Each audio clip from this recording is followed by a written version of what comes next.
हमारा जो टॉपिक है वो है equity and principle of equity. सबसे पहले हम इसको स्टडी करेंगे। History and growth of equity हमारी पहली हेडिंग है। इसके अंदर हम इंट्रोडक्शन हम पढ़ने जा रहे हैं कि जो पहले का दौर था, हम बैकग्राउंड के अंदर इसको स्टडी करने जा रहे हैं। Common law was existing for justice but there was few defect.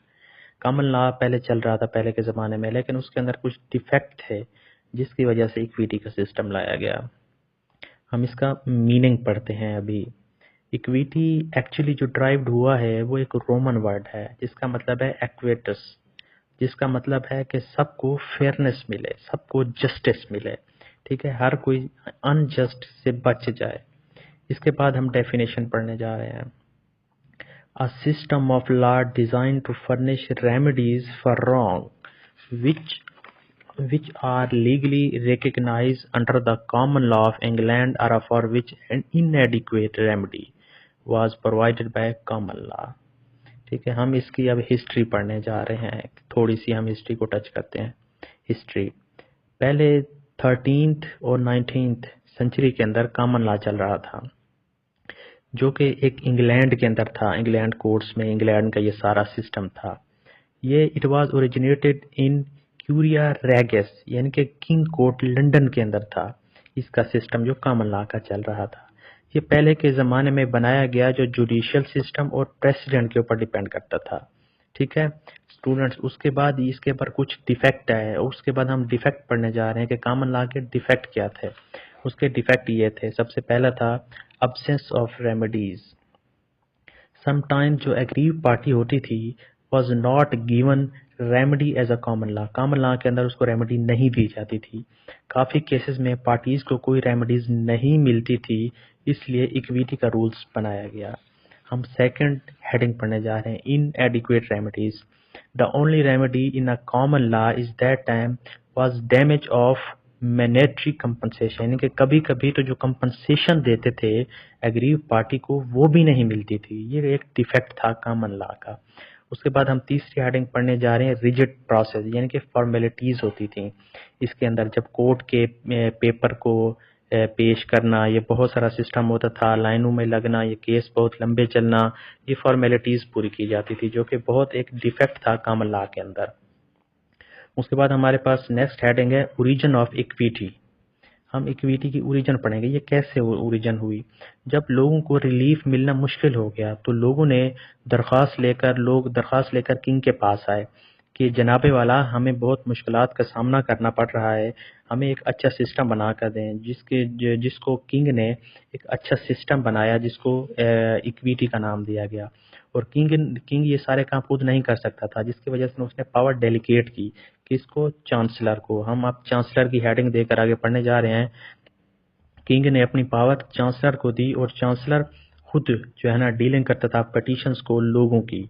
उसके बाद सब सिस्टम को चांसलर ने रिप्रेजेंट किया। ठीक है, जो कॉमन लॉ को फॉलो बिल्कुल भी नहीं करती थी। बाद में उसने एक कोर्ट ऑफ चांसरी बनाई। ठीक है, जो एक कोर्ट ऑफ इक्विटी भी कहलाई जाती थी। वो अपने सेंस से फैसले करता था। ठीक है, वो सबको इंसाफ देता था अपने सेंस से। ठीक है, उसके बाद हमारे पास आता है, ये जब सिस्टम चलना शुरू हुआ तो उसके बाद हमारे पास कुछ कन्फ्लिक्ट आए। किसके conflict? Between equity and common law. ये it was very important to solve conflict between, ये बहुत ज़रूरी था। ठीक है, ये बहुत ज़रूरी था ये सोल्यूशन निकालना, वरना बहुत सारे मसाइल पैदा होते। इस वजह से जब इसका हल निकाला गया तो इसका जो डिसीजन आया वो कहा गया कि इक्विटी जो है ना वो बेस्ट है कॉमन लॉ के अकॉर्डिंग। इक्विटी बहुत बेस्ट है। ठीक है, और इसके अंदर कुछ रेमेडीज पेश की गई थी। इसकी रेमेडीज क्या थी? जो एक कोर्ट ऑफ इक्विटी बनाई गई थी, इसकी हेडिंग देनी है रेमेडीज।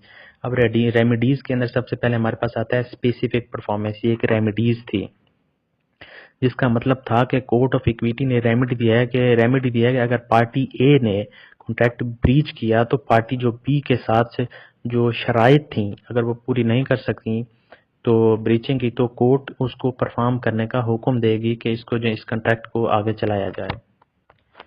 सेकंड हेडिंग आती है इंजंक्शन। इंजंक्शन क्या होता है? इंजंक्शन एक कोर्ट का ऑर्डर होता है जो कोई काम करने का हुक्म देता है या किसी काम से रोकने का हुक्म देता है।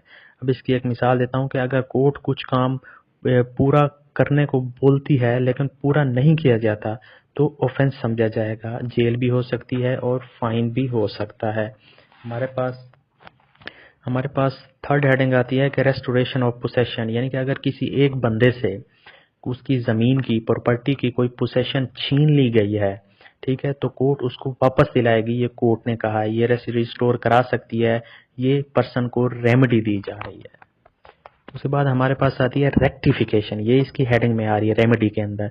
रेक्टिफिकेशन, अगर किसी कॉन्ट्रैक्ट में किसी मिस्टेक की वजह से राइट वायलेट होता है किसी का, यानी कि अगर ए और बी ने कॉन्ट्रैक्ट किया और उसके अंदर कॉन्ट्रैक्ट को 2 मरले जमीन देनी थी तो उसके अंदर 6 मरले लिखी गई, तो कोर्ट ऑर्डर देगी कि इस मिस्टेक को ठीक किया जाए।